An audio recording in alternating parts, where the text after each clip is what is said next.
السلام عليكم ورحمة الله وبركاته. وأنا سلام أصحاب halkan ku xidhan meel kasto aad joogtaan.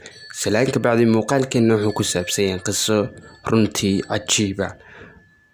Haddaba intaan qisada u gudagalay haddaad channelka ku cusubtaa subscribe ba saaraysa haddii hore noola joogtayna muuqaalka like saar intaan muuqaalka ka furinba. Haddaba ku soo dhawaada.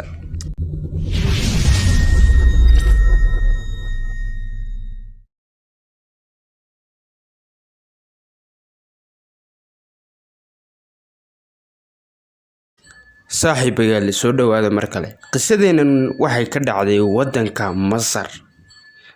Masar ayay ka dhacday. Waxayna ku dhacday gabadh yar. Gabadha yar waxay da'deedu waxay jirtay 14 jir bay ahayd.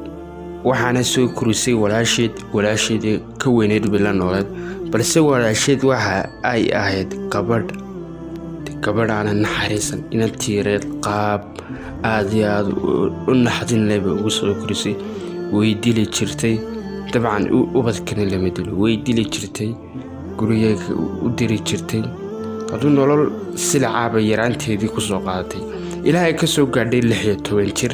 markii 16 jir soo jirsatay ayay u soo wareegtay guriga aabaheed. dugsi sare gashay halkaasay waxbarashadeeda ka aasaastay. dhanka kale waxa caado u ahaa inay wax badan akhrin jirtay xadiista rasuulka calayhi salaatu wasalaam bay akhrin jirtay. salaaduna may dhaafi jiray 5 salaadood nin tukateed salaadoo dhan bay ilaalin jirtay. salaad ku may diri jiray, salaadna may dhaafi jiray. xadiista rasuulkay ayaa akhrin jirtay. saqa dhexe habeenkii salaatul leylka u kici jirtay. dabcan maasha Allah waxay ahayd aduu inan oo dhanka cibaadada ku fara adag. balse muddo kadib kumay ay noqon inantii salaatul leylka u kici weyday way isbedeshay.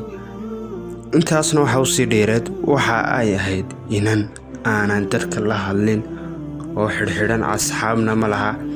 dabcan asxaabteedii waxay lahaydun asxaabta iskuulka isku arkaan bis laakiin ismay raaci jirin. guriyooda iyo waxbarashada waxba kuma dhicin kaliyeeda waqti inteeda badan wax akhris ku qaadan jirtay. muddo kadib nolosheedii inantii way isbedeshay. salaatul leylkii ay u kici jirtayba umay kicinba. waqtigeeda badankeeda waxay ku qaadan jirtay quraan akhris, balse nasiib xumo may aaminsanaynba ina sunnaha nebiga iyo salaadaha iyo quraankuba aanay u jirin ba Ilaahay subxaanahu wa ta'aala may aaminsanaynba isaga dhaqmay. dabcan waa sida qisadu dhacday iyaduna ku soo riday. dabcan inantii dhaqamadeedii si weyn ayay isku bedeleen.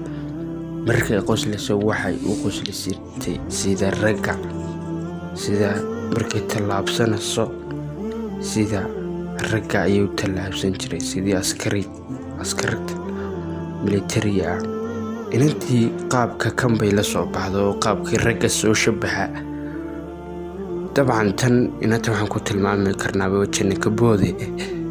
haddaba mushkiladeedu waxay bilaabatay markuu habeenkii Ilaahay keenaba ay ku riyooto 2 riyo oo runtii yaxyo ama kaad ku noqday inantiiba. waxay ku riyootay inantu iyadoo aabaheed hortaadan oo runtii qaawan oo sidii lagu dhalaya oo aabaheedna ku fiirinayo il naxariiseed. inantii marka waa cajiib ay ku riyootay riyada anshaxda daranne. cabsi ayay ka qaaday dhanka aabaheedna umay dhowaan jirin. aabaheedna cudqad nafsi ayay u qaadayba. riyadii waxay kaba soo qaadayba inay dhab tahay xaqiiqad tahayba. aabaheed umay dhowaan jirinba. muddo markii ay ka soo wareegtay mushkiladii ilowday. dhibta markii ay ka raysatay haddana waxaa la soo gudboonaaday mushkiladii ay ku riyootay riya shabahda oo sidii sileed. dareenkii siloonaa ee aabaheed u qaaday mid lamida ayay u qaaday walaalkeedii ka yaraa ayaa ay ku riyootay isna. habeenada badankoodu waxay soo toosi jirtay iyadoo argagaxsan. daqiiqadaha qolka wax la seexan jiray gabadh yaroo ka yara ee walaaliya. qolka ayay ka carari jirtay yaab iyo amnikaan beenaadii ku noqday waxaana ay arkayso. haddaba maalinimo oo cad ayay soo seexatay walaasheedii ka yarayd dhinaceeda sariirta. kolkii ay aragtay in walaashii soo adseexatay ayay ka buudayba sariirtii oo waxa ay godlatay dhulka firaash bay dhigatay. inantiiba waxay qaaday yaxyax iyo salal bay ka qaaday wadarkii. had iyo jeeraado way fikari jirtay oo waxaanay isweydiin jirtay waxaanu ma dhabba mise waa dhalanteed waa wax istaa adiga iskaa tusaya. waxay isweydiisay tolo maxaa waxaan waxa ku horseedaya filaya isku foonagaanta aad isku foogan tahay oo wax qaybiso aanan dadka dhex galeen. dabcan sidan soo sheegnay inantu asxaab ma lahayn oo keliyay ayay socon jirtay. waxay istiri ma keli socodnimadiiba kugu kaliftay inaad waxaan aad istustid waxaan iskaga tusaa mise waxa sabab waa falkii foosha xumaa ee walaasha kula soo kacday. haddaba falkii foosha xumaa ee walaashay kula soo kacday markii ay yareed ayaa sabab waa maadaama ay markasta walaashay dili jirta ubadkana dabcan haddii la dilo cabsi darka ka baqaya cabsi bay galaysa. dabcan ubadkana laban dilo marka ay yaryar yihiin lama dilo aayar ayaa wax lagu sheega. hadduu khaldamo macal khaladkiisa aayar ayaa loo fahansiiya. afka ciyaalnimo lagu hadlaa laakiin haddaad dilnimo ku wadid ubadkii sas bay qaadayaan. marka waxaan odhan karnaa inantaa waxa u horseeday cabsidaas ee aabbaheed u qaaday ee falkaa foosha xun leh ee ku riyootay waxa uu sababay wax kale maaha. waxa shakiga u keenay in ilaahay subxaanahu watacaala ay ka shakido waxa kale maaha waa dilkii ay walaasheed u geysatay markii ay yareed oo kula kacday. qisadaasuna halkaasay kusoo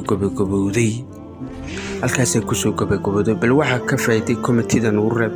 waxaan odhan karaa anugu ubadka markay yaryar yihiin si gaara loo ilaaliyo. ubadku way khaldamayaan khaladkoodana